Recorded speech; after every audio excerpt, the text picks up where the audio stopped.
Welcome to another deep dive. This time, we're going to look into Diddy. Diddy. P. Diddy. Sean Combs. Puff Daddy. Yeah. There's so many names. So many names, right. But some pretty serious allegations have come out recently. And this is from his former bodyguard, Gene Deal. Wow. And Deal's been around a long time. He's been in the inner circle. Yeah, he's been there for a while. He saw a lot. And he is not holding back. He's naming names. And That's right. And he's saying there was some serious misconduct. Yeah. Well, I think what's so fascinating about this is that Gene Deal wasn't just some random employee. He was a confidant. Right. You know, he was someone Diddy trusted. Yeah. So that makes his perspective really valuable because he really saw the inner workings, the behind the scenes of Diddy's world. And now he's pulling back the curtain and revealing a side of Diddy that many people never knew. Yeah, and the picture that he paints is pretty disturbing. He basically claims that Diddy used people to advance his own career, sometimes with incredibly damaging consequences for those who were involved. That's right. So let's just jump right into it. Okay. Let's start with the story of rapper Shyne. Now everybody remembers the 1999 nightclub shooting. That landed Shyne in prison for a decade, while Diddy walked free. Right. And that case was huge. I mean, it was all over the news. Oh, absolutely huge. Front page news, everywhere. Everywhere. So let's go back to that. So, according to Deal, Diddy basically hung Shyne out to dry, used him as a scapegoat to protect himself. Yeah. Now, we have to remember, Shyne was a young artist back then, idolizing Diddy as a mentor. Looking up to him. Yeah, absolutely. Wow. To be betrayed like that. Yeah. By someone you look up to. Especially by somebody you look up to. Especially by somebody you look up to. Yeah, that's rough. Yeah, and it really makes you think about the level of trust that was broken. Because if we believe Deal's account, there was a deliberate effort to distance Diddy from the situation, leaving Shyne to bear the brunt of the legal consequences. It's shocking. And Deal doesn't stop there. He also brings up another figure named Lil Rod. And apparently he was the guy who handled some of Diddy's more questionable activities, let's just say. Right. So Deal implies that Lil Rod was put in danger repeatedly, almost as if he was expendable. Wow. Which begs the question, was Lil Rod, like Shyne, ultimately exploited and discarded by Diddy? Right. When he was no longer useful. That's a dark picture, isn't it? It really is. It makes you think about the price of loyalty and the lengths that some people will go to for power. And what strikes me is this pattern of behavior that Deal describes, because it seems like there's this consistent theme of using people to advance one's own agenda, even if it means putting them in harm's way, which is pretty scary. So we've got this pattern of behavior that you mentioned of Diddy using people. Right. And Deal goes on to talk about another situation, this time involving Usher. Oh, yeah. You know, Usher was very young.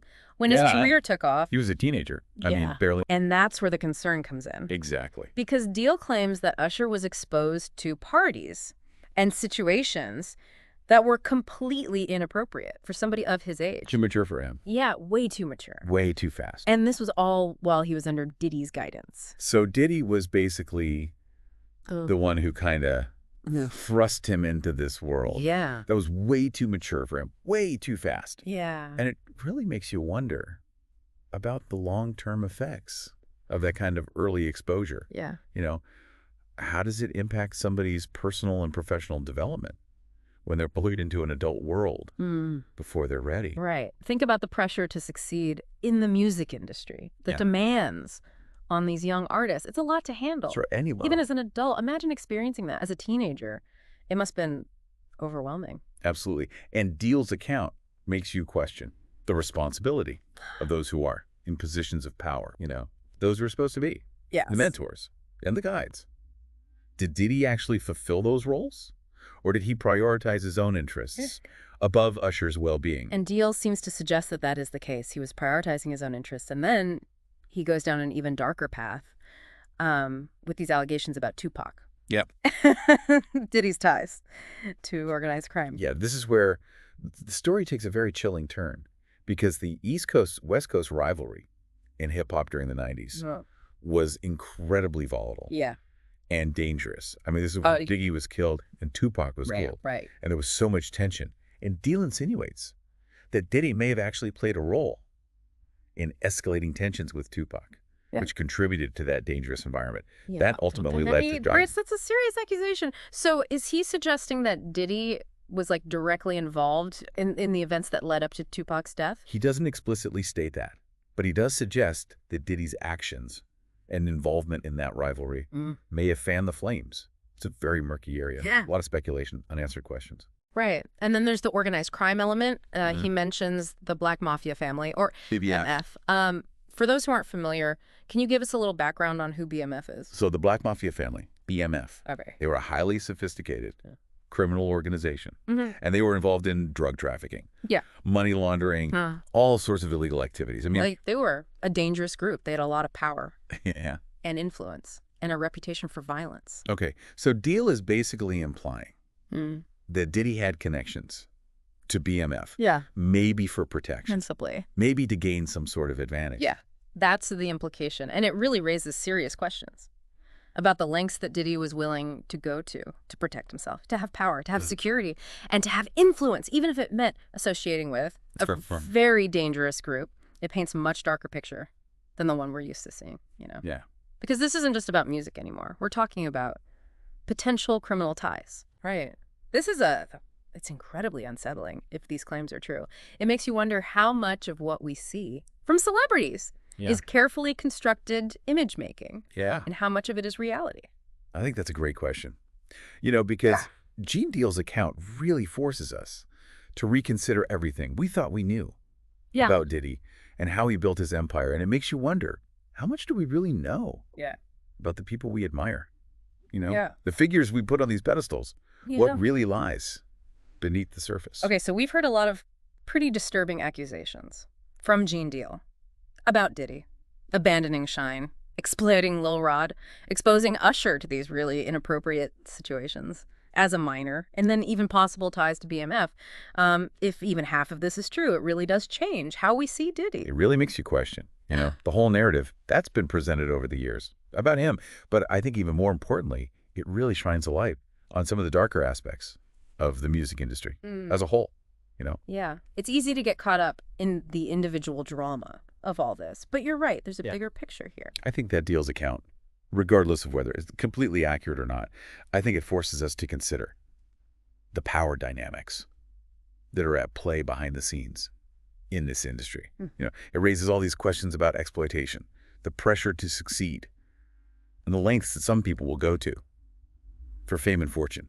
Do you think that this kind of behavior is widespread? Is this just an isolated case with Diddy? Or is this something that's more systemic within the industry? It's hard to say for sure, but what we do know is that the music industry is incredibly competitive and often cutthroat, so it wouldn't be surprising at all if Deal's revelations are really just the tip of the iceberg, and that there are many other artists who have similar stories, but they're just afraid to come forward. It's a sobering thought, because we often see the music industry through this lens of glamour and excitement.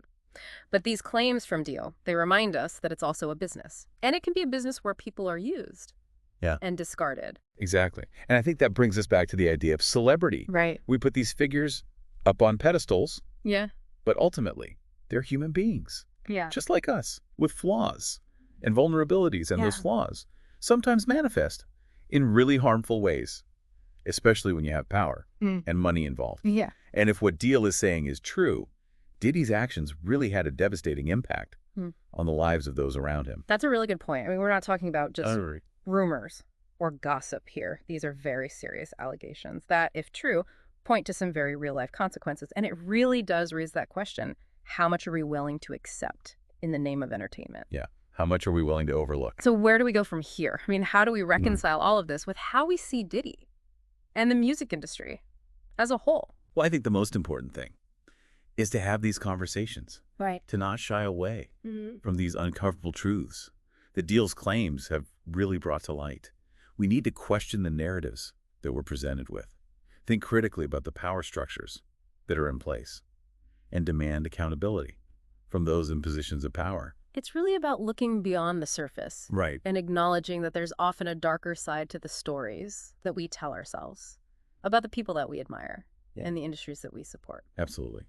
And it's about recognizing the humanity of everyone involved, from the artists themselves to the people working behind the scenes. I think we really need to create a culture where people feel safe to speak out, where exploitation isn't tolerated, and where the pursuit of success doesn't come at the cost of other people's well-being. Well said.